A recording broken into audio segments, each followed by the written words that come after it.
All right. So first of all, thank you for inviting me and to come speak here. I'm really, really honored to be here.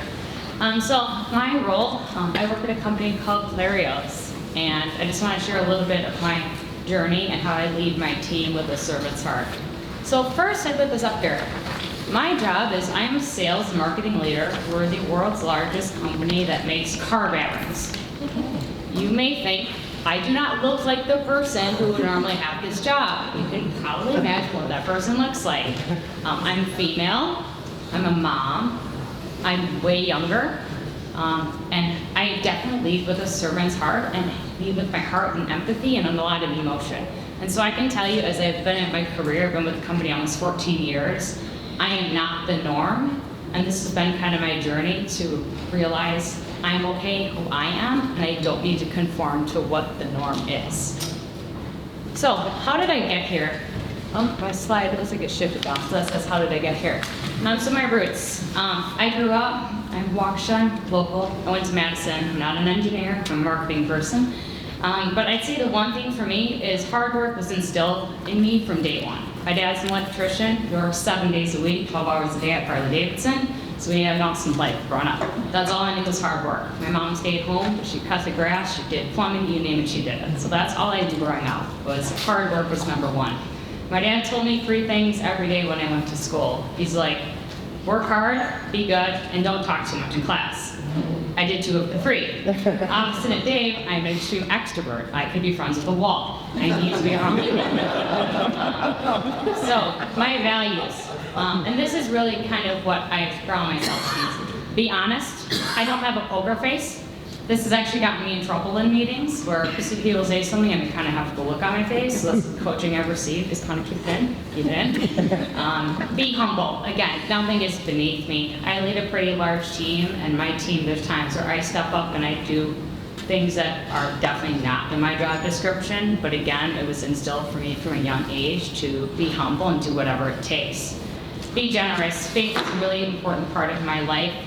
I've always been a very spiritual person, and giving back and recognizing the privilege, the resources I have, and being generous. And so this is the little things with my team of everybody's birthday, I make sure I get them a card, I buy them lunch, I plan the baby showers at work. All those little things really make the world a difference. And to me, I don't really know how you aren't generous, especially when I recognize the privilege that I have. Be curious. These are things I always tell people when I'm hiring. I can't teach 2 things. I can teach you about car batteries, I can teach you about marketing, I can teach you about anything. I can't teach you to be curious, which is a natural desire to learn and learn everything and just be curious, and I can't teach hard work. And then most importantly, be yourself. Again, I am not the typical person in my job. Most meetings, I'm the only woman in the room. It's me and 10 men. Most amount of 50-year-old white digits. That's what my industry is. And so it has been a journey for me to say, I am who I am, and I'm not changing, and I'm not going to conform. And a lot of the leadership style, I take that.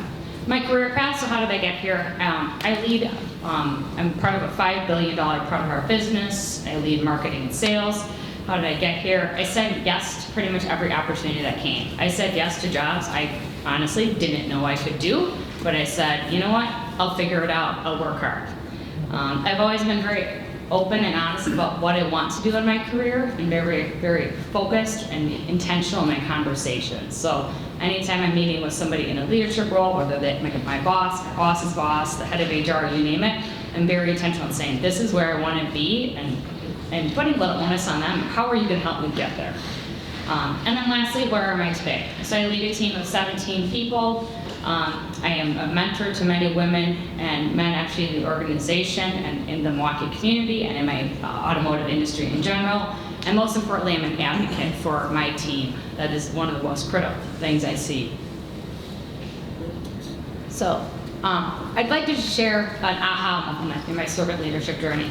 December 11th, 2017. So this was the hardest day of my professional career. Most people probably, I don't know, most people have a day that they remember, but this was my day.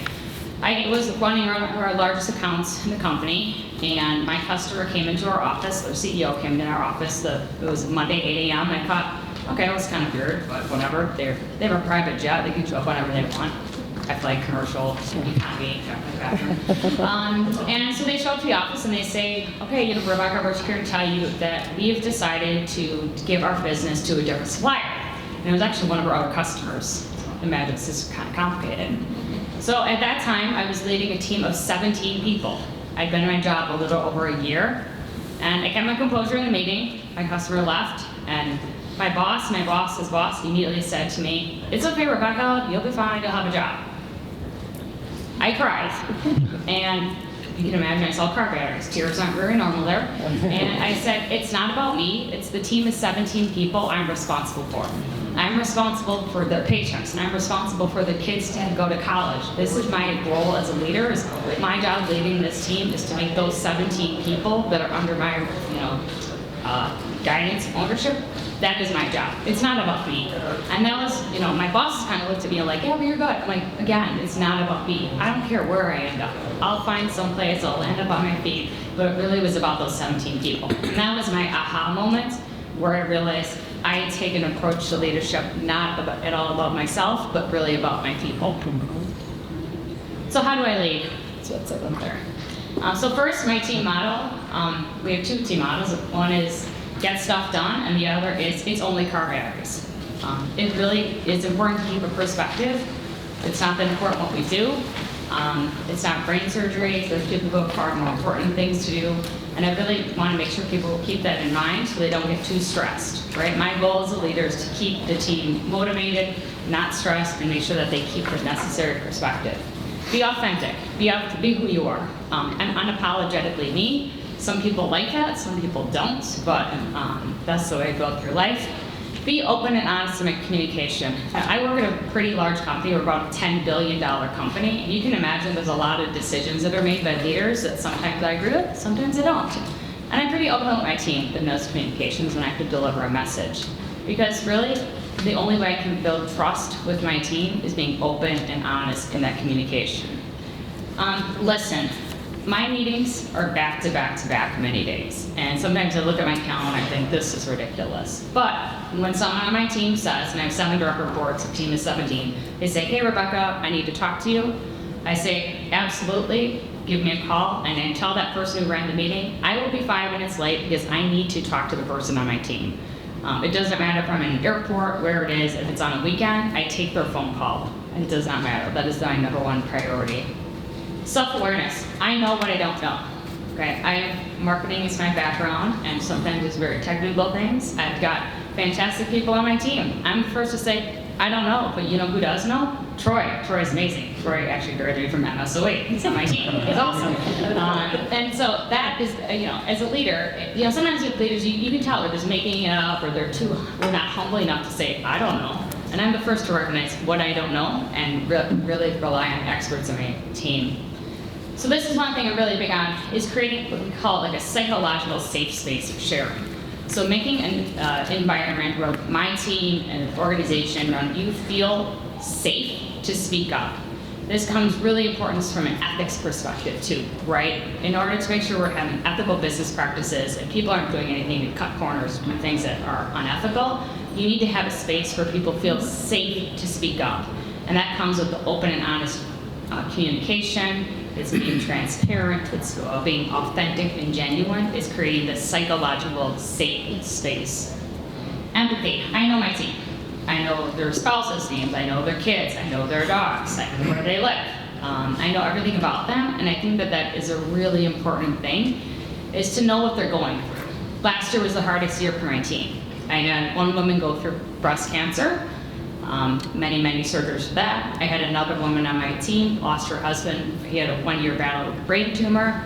I had another one lose a parent. And so if I take a look at all my team went through, it was knowing what they were going through, meet them where they are, and a lot, right, as they go back to being humble. Taking on work and doing things that wasn't my job, but for us, again, it's only selling carburetors. Your family is #1, your spouse is #1, your kids, your community. That's really what's important. And then lastly, being an advocate for my team. So I'm in the room, I have a lot of guidance, and I'm able to speak up where they want to go in their career path. Another one, I learned from having a bad boss, quite honestly, is making sure they get the opportunities to present, right? I get the privilege of speaking at a lot of events, doing a lot of things. And I step back and say, I don't want to do that. Hey, Matt, you're going to go do this. Craig, you're going to go do this. Michelle, you're going to do this. And they say, hey, Rebecca, you're going to be there. Do you want to get up and speak too? No. No, they're going to get up there, right? How do I advocate for my team? How do I get their exposure and making sure that I know in the organization what their career goals are and how I can best support them? So that is all I have. I just want to thank you again for the time today.